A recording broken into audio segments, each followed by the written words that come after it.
Hello 8th class students, as we have completed sound lesson in our previous week, so this week you will get the videos of same exam fear but in a longer version. See, exam fear videos cover all the topics or all the activities which are there in the textbook, so do watch them carefully.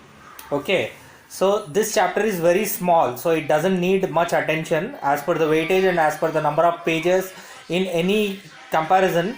This chapter is very small, so go through these videos and make sure that you understand the topics well, and if you are not able to understand any concept or any topic, then you can raise the issue in the group, so that I'll be clearing your doubt personally through Zoom session or through personal meeting in our campuses. Okay.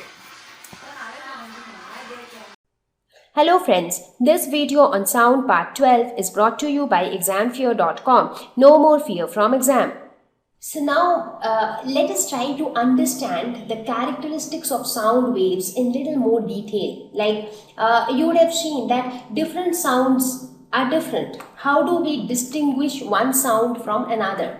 For example, say the sound of a bird and the sound of a horn and the sound of, say, a small creature or maybe a small boy. So all these three sounds are very much different from one another. So why are these sounds different?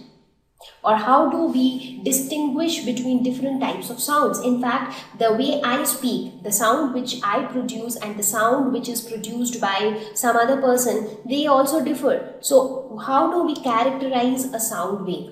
So every sound wave is described by a lot of parameters like wavelength, frequency, time period, pitch, amplitude, speed, and quality. So these are some of the characteristics of a sound wave.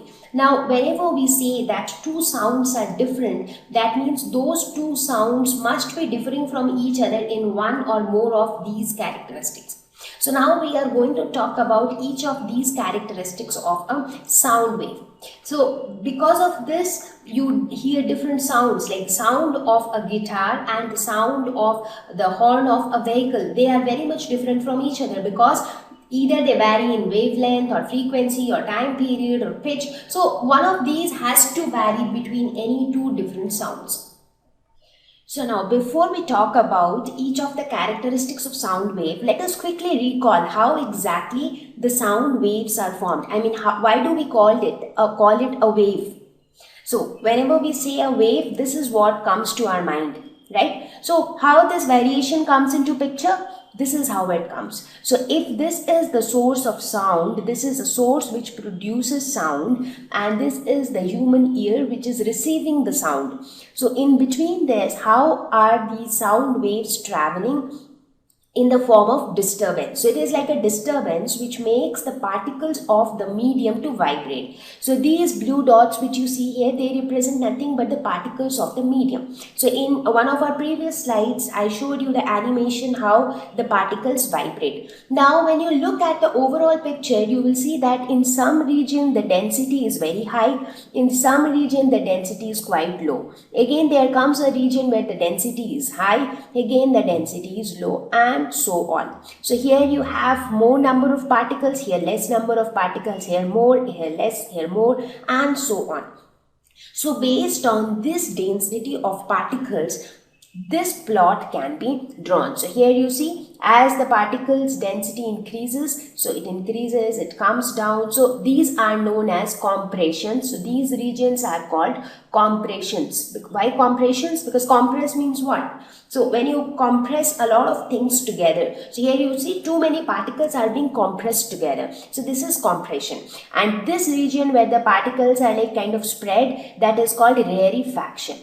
So alternate compressions and rarefactions form the sound wave. So when you plot it in this way, so this is how you get the plot. So it increases. Now what is actually increasing? Now we will try to understand this graph. So here on the x-axis, this is our x-axis, this is our y-axis, and on x-axis we are considering time. So with time, this is how it is varying. What is varying?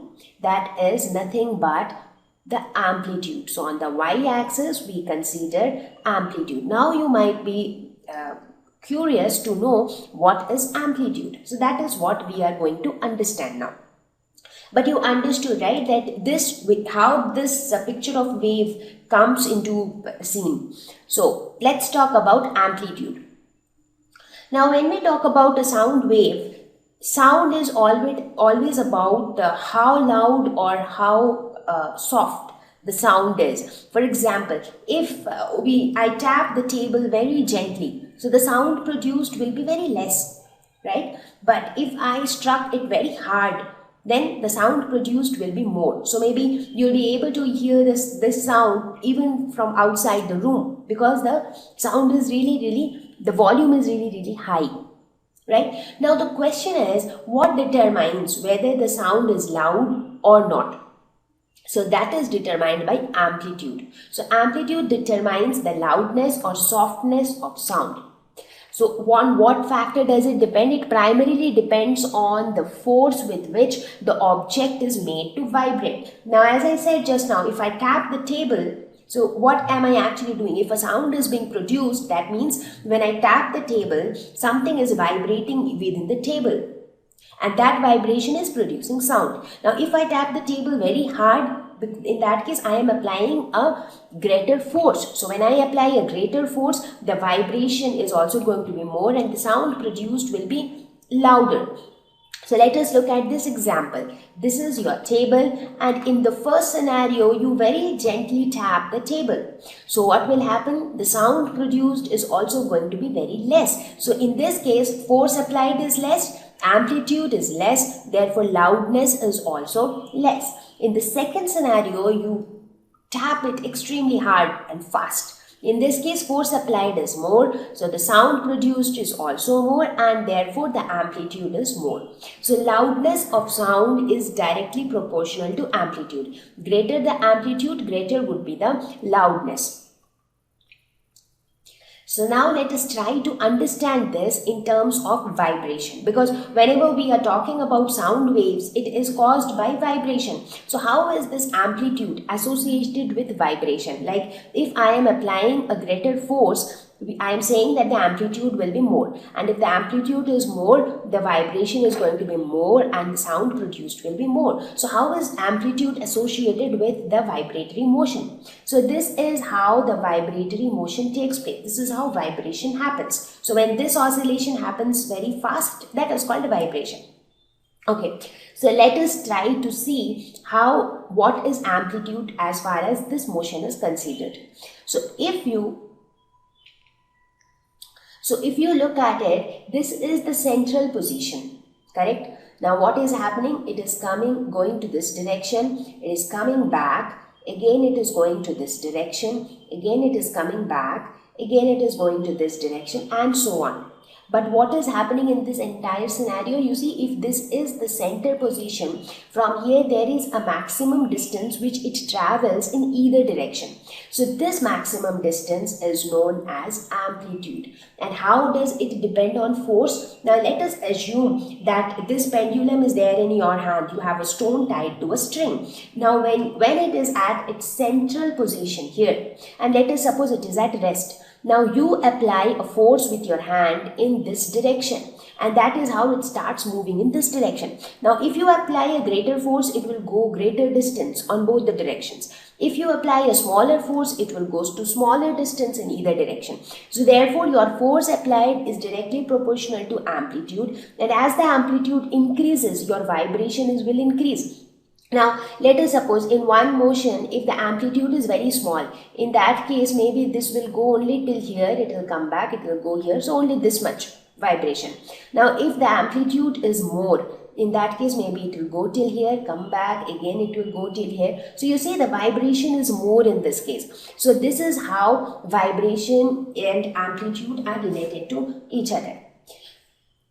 Now, loud sound travels larger distances and vice versa. So, as I mentioned before also, so when you tap the table very hard, the sound will be heard over a larger distance. For example, you are tapping the table hard in your study room, but maybe somebody sitting in the living room will also be able to hear the sound. But if you tap it very gently, maybe somebody sitting next to you might not be able to hear it. So, if the sound is loud, it travels over larger distance, so therefore people at a distant place can also hear it.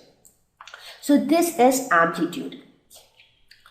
So let us see what we have learned so far. So when we talk about amplitude, how do we define it? It is the magnitude of maximum disturbance in the medium on either side of mean value. So what is mean value? Mean value is nothing but the mean position. So let us look at it. So this is how the entire slide on amplitude looks like. So when we talk about vibration, so this is one particle and this particle will vibrate in this fashion. So this is how it is going to vibrate. So this is going to be the maximum disturbance on either side of mean value. So this is the mean value, the center point. The mean position is termed as the mean value. So from here, the maximum distance which it travels in either direction, that is amplitude. So this is amplitude, again this is also amplitude, and both will be equal.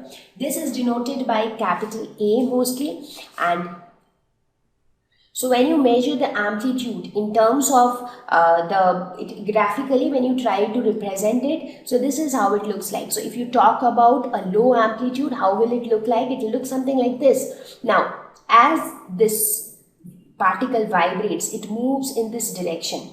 So this represents its mean position. So here if you see, here the amplitude is going to be 0, and let us say this is the maximum distance traveled. So here the amplitude is going to be capital A, and here this is going to be minus A.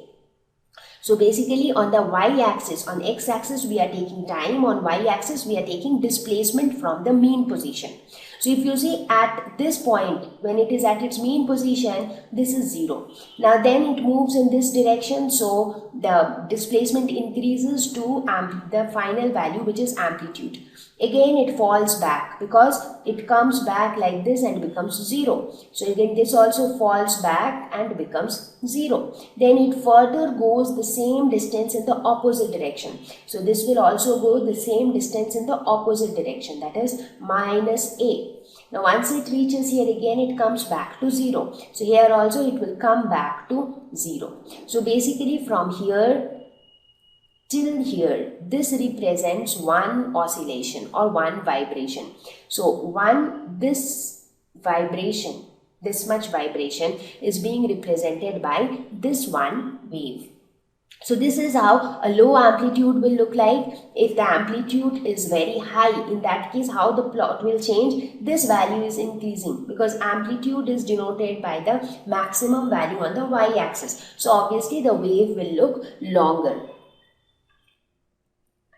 Thank you. Please visit www.examfear.com to watch more educational videos with a better experience. Please do not forget to like and subscribe to our YouTube channel for latest updates. Thank you once again. Hello friends, this video on sound part 18 is brought to you by examfear.com. No more fear from exam. So with this we have reached towards the end of this lesson. So let us quickly look at some of the questions. Sound can travel through gases only, solids only, liquids only, solids, liquids and gases. Now we saw that sound always needs a medium to propagate. Now that medium could be a solid or a liquid or a gas. So it can actually travel through all of these. But what it cannot travel through is vacuum, because vacuum would mean there is no matter inside it and sound needs some particles in the medium. Question number 2. Which of the following voices is likely to have minimum frequency? Baby girl, baby boy, a man, a woman. Now when we talk about frequency, frequency is associated with pitch of the sound. So higher the frequency, higher would be the pitch of the sound. And what is pitch? Pitch is nothing but shrillness in the voice. Lower the frequency, lower would be the pitch, or lesser would be the shrillness in the voice. Now if you compare the sound of a male and a female, so female always has a higher pitch. The voice is more shrill in case of a female when compared to a male. So in this case, where do you have minimum frequency? Minimum frequency means lesser pitch. So the lesser pitch would be in case of a male, that is a man. Now you might ask, why not a baby boy? Because you would have seen that for babies, their voice are more shrill. Now, especially in case of boys, as they grow, when they tend to become mature, when they enter into their teenage, their voice changes. So earlier when they are kids, their voices are like more shrill, but later they become rough and hoarse. So that's how their shrillness keeps on decreasing as they grow old. In the following statements, tick T against those which are true and F against those which are false. Sound cannot travel through vacuum. Yes, that is absolutely true, because sound can travel in, it needs a medium to propagate. Number of oscillations per second of a vibrating object is called its time period. No, not at all. This is false. So what is time period? Time period is the time taken to complete one oscillation. And the number of oscillations which takes place, that is termed as frequency. So number of oscillation is frequency and time period is the time taken to complete one oscillation. If amplitude is large, sound is feeble. No, this is again false. Why? Because when amplitude, loudness is directly proportional to the square of amplitude. So if amplitude is large, in that case the sound should be loud. But here it says it is feeble. So the sentence is false. For human ears, the audible range is 20 Hz to 20,000 Hz. Yes, that is correct. So anything below this is infrasound and anything above this is ultrasound. The lower the frequency of a vibration, the higher the pitch. Again, this is false. That is because pitch is again directly proportional to frequency. So if frequency is high, pitch will be high. Unwanted or unpleasant sound is termed as music. Of course, this is false, because anything which is unwanted and unpleasant, that is termed as noise and not music, because music is something which is pleasant to hear. Noise pollution may cause partial hearing impairment. Yes, of course it can, because the presence of excessive noise can actually cause a lot of stress. It can affect the eardrum, and if the eardrum gets impacted, then hearing can also get impacted. Question number 4.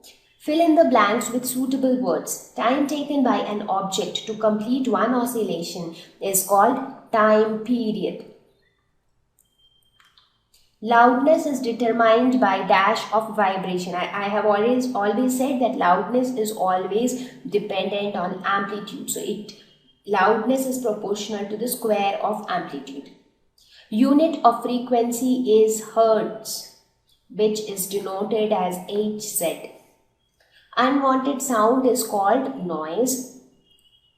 Shrillness of a sound is determined by the dash of vibration. What is shrillness?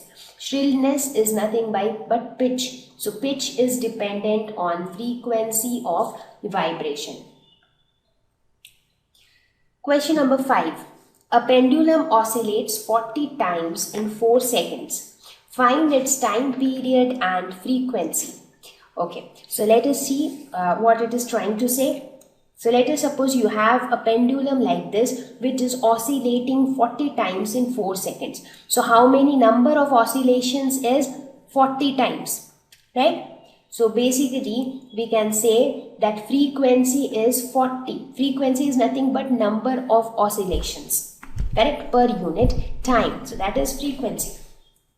So this is frequency, and in how much time it is oscillating 40 times? That is 4 seconds. So we have to find out the time period for one oscillation. So what is time period? Time period is nothing but time taken for one oscillation, right? So for 40 oscillations, so here you can see for 40 oscillations the time taken is 4 seconds. Therefore, for one oscillation, the time taken would be 4 by 40 seconds, which is nothing but 0.1 seconds. So 0.1 second is going to be the time period. So time period is equal to 0.1 seconds. So how do you find frequency? Frequency, which we normally denote as nu, is nothing but 1 by t. So here it comes out as 1 by 0.1. So this will become the frequency of this pendulum. Thank you. Please visit www.examfear.com to watch more educational videos with a better experience. Please do not forget to like and subscribe to our YouTube channel for latest updates. Thank you once again. Hello friends, this video on sound part 16 is brought to you by examfear.com. No more fear from exam. So now we will talk about the range of hearing. We saw that we are able to hear with the help of our ear. Now the question is, are we able to hear all types of sounds? Because wherever there is a vibration, there is a sound that is being produced. But is it that we are able to hear all types of sounds, or we are only able to hear a particular set of sounds?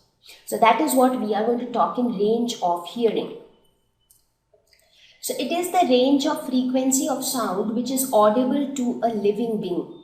Now this is again interesting. Now it is not that all living organisms can perceive or they can listen to sounds of all frequencies. Now different living organisms have ability to perceive different frequencies of sound.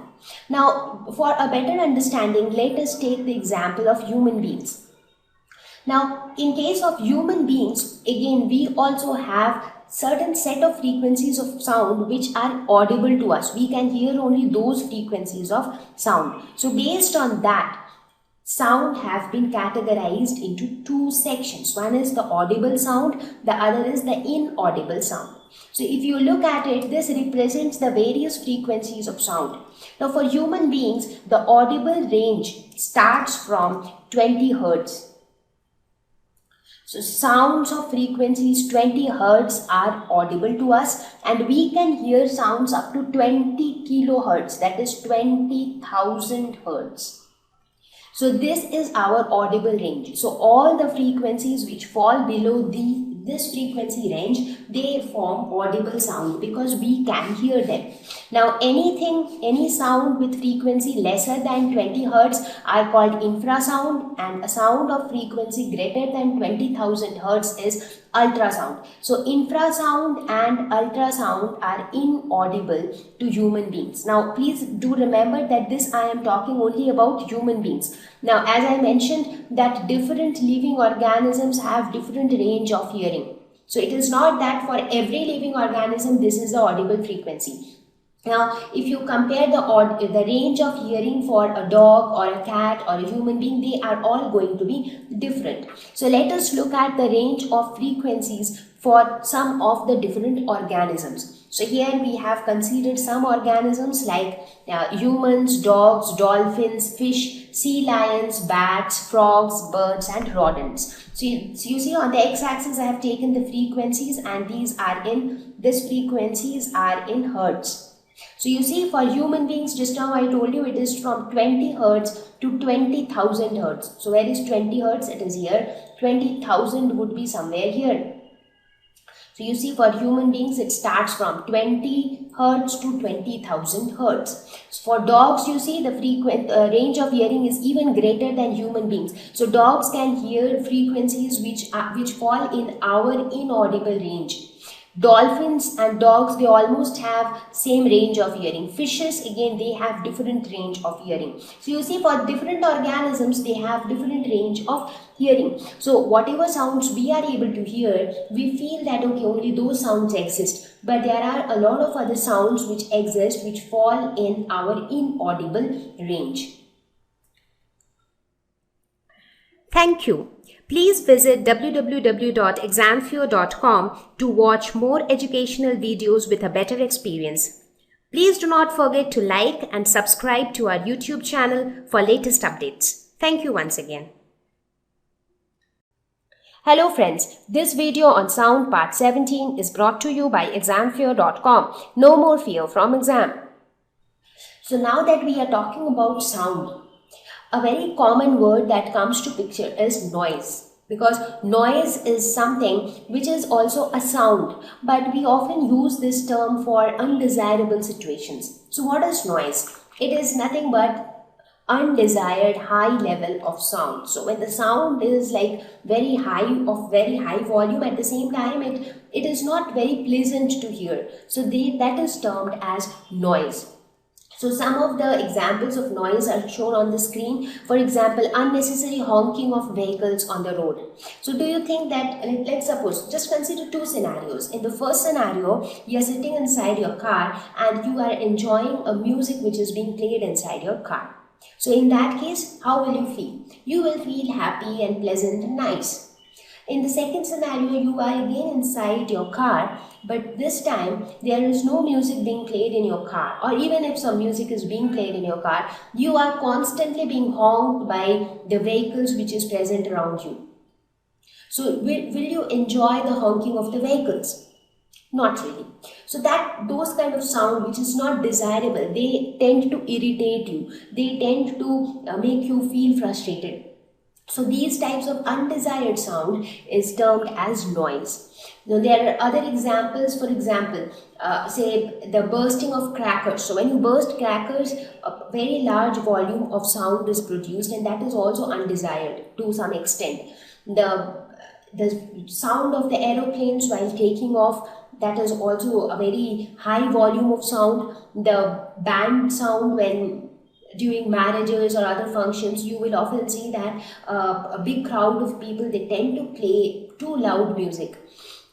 Music is again something which is also a sound, but that is pleasant to our ears. But sometimes music can also become a noise. For example, in many of the discotheques or nightclubs, you would have seen that they play music in a very large volume. Now that feels enjoying only up to a certain period of time, but after that they might damage your ears as well. So these kind of sound becomes noise, and there are many harmful effects associated with noise. Let us look at some of them. They can cause permanent hearing loss, because as I said that we are able to hear stuffs because of our ear, and which is the most important part inside our ear, it is the eardrum. So now if you are exposed to very loud sound for a very long period of time, there are chances of the eardrum getting damaged, which can lead to hearing loss. Heart problems, because so much of noise can also impact your ear, and your ear has a connection with your brain, and your brain in turn controls the different organs of your body. So extreme noise can make you feel restless, which in turn can cause several problems. Noise can also cause sleeplessness. Now, when you have such a loud music being played in your surrounding, do you think that you'll be able to get a peaceful sleep? Sometimes you are not able to sleep at all, and lack of sleep can make you feel inactive. It can actually affect the metabolism of your body, and it can affect your health. Stress. Now, let us suppose you are not feeling well. Maybe you are down with fever, or you got a cold or a sore throat or something of that sort. And on top of that, your locality is full of unnecessary noise, like maybe the noise of traffic, or the noise of a construction going nearby your house, or maybe the noise from a nightclub. So these kind of noise will make you feel all the more stressed. Now, when your stress level increases, the overall functioning of the body gets adversely affected.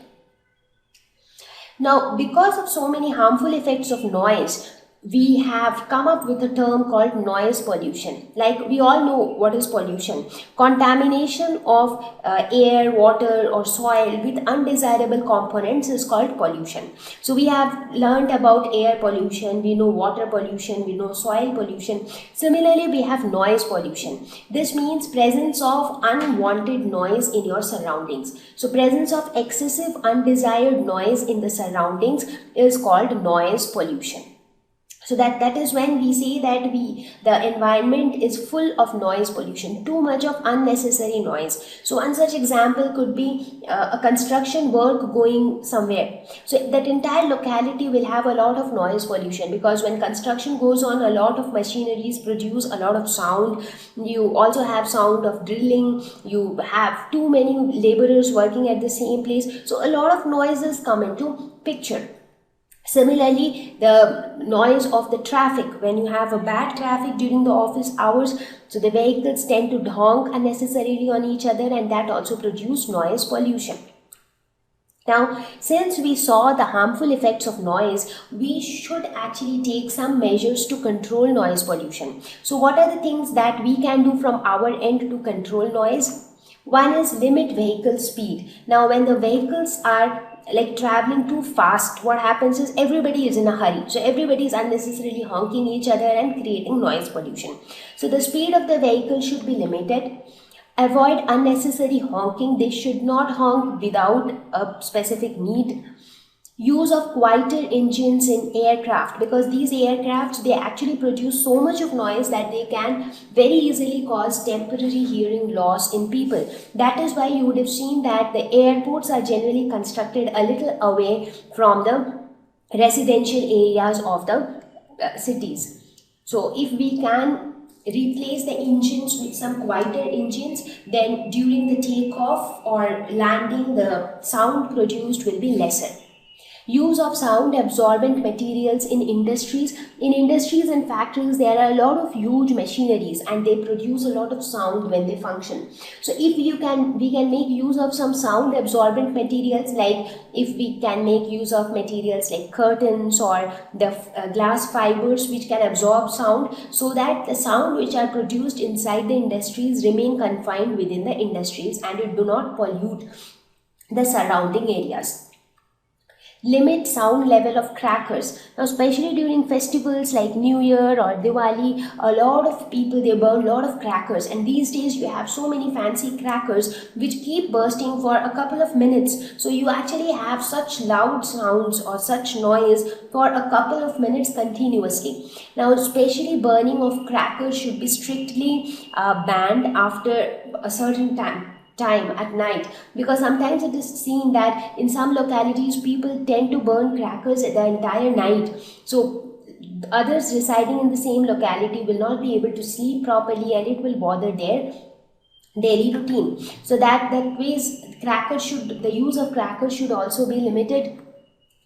Limit the time and area beyond which loudspeakers should not be played. Now, why time? Because like mostly everybody will want a peaceful night so that they are able to sleep properly and get energized for the next day. Therefore, no loud music or loudspeaker should be allowed to be played at night. Now, in most of the cities in India these days, they have set a time limit of 11 o'clock at night. So beyond that, people are not allowed to play loudspeakers or any loud music in any form. And also the area should be restricted. For example, the areas which are near to hospitals or schools, so where children are there, or where say patients who need a lot of care. Let us suppose there is a hospital where a patient has recently undergone a heart surgery. So now the patient needs a lot of rest, peace, care. Now, if somebody is playing loudspeakers or bursting crackers in the vicinity of that hospital, do you think that the patient will feel comfortable? Of course not, because the patient needs peace. So therefore, the area where loud music should not be allowed, that should also be fixed.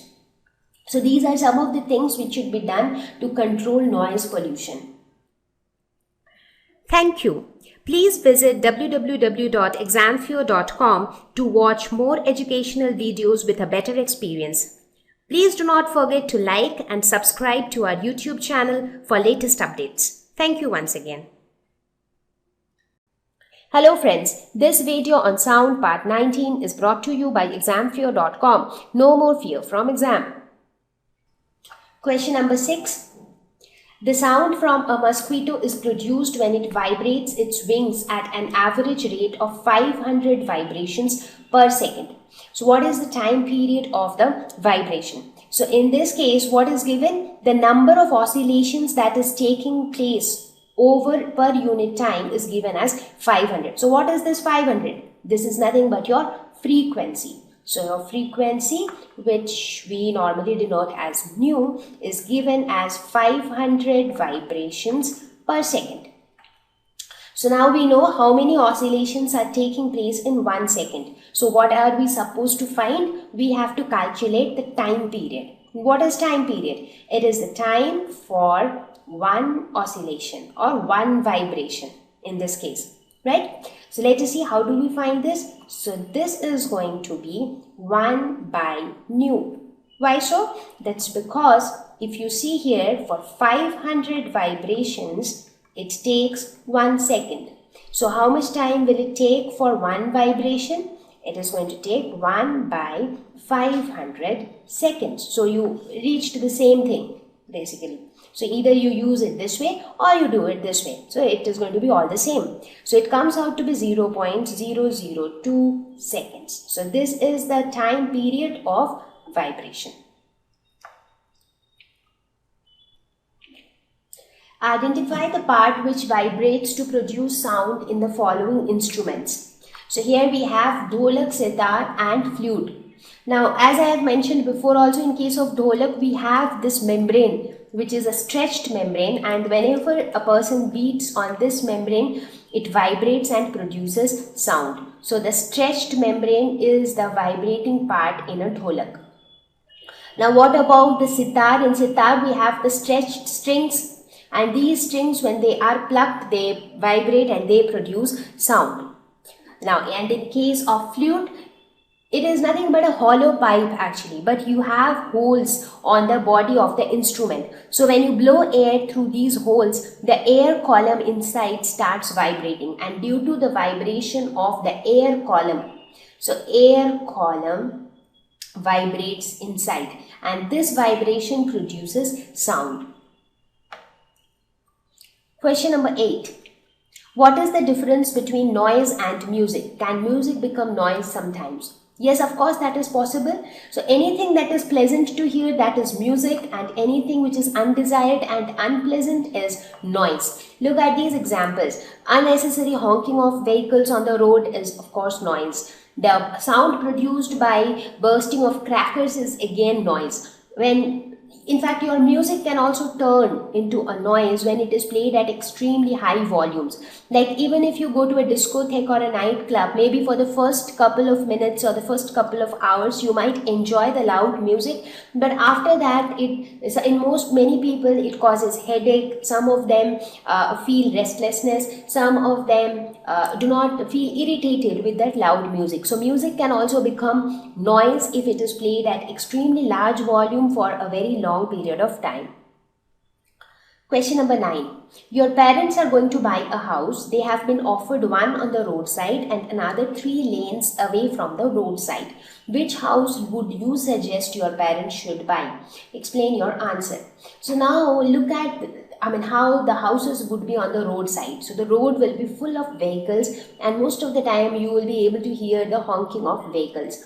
So if your house is on the roadside, you are more exposed to noise pollution. Therefore, the house which is 3 lanes away would be preferred, because here there is less noise pollution. So you can lead a peaceful life in this house. Question number 10. Sketch larynx and explain its function in your own words. So where is larynx located? It is located on the upper part of the trachea. So as you can see here, this is larynx. It is called the voice box because it is responsible for production of voice. And how it produces voice? With the help of the vocal cords which is present inside the larynx. So there are 2 true vocal cords which are present, and a gap created between the 2 vocal cords allow passage of air. So here you can see these are the 2 vocal cords, the blue colored structures which you see here. Now when they open, they allow air to pass through this into the trachea. So this is how the scenario is when we breathe. But when we speak, air is forced into the small gap by lungs. So here you see that time they almost tend to close. So the opening has decreased. So here, through this small gap, air is forced to pass. The vocal cords will vibrate, and these vibration of the vocal cords will produce sound. So vibration of vocal cords produces sound. Question number 11. Lightning and thunder take place in the sky at the same time and at the same distance from us. Lightning is seen earlier and thunder is heard later. Can you explain? Now, you would have seen it is a very common phenomenon which I'm sure all of you would have come across. Now, when it rains heavily, you would have seen that the lightning is seen first and only after that you hear the sound of thunder.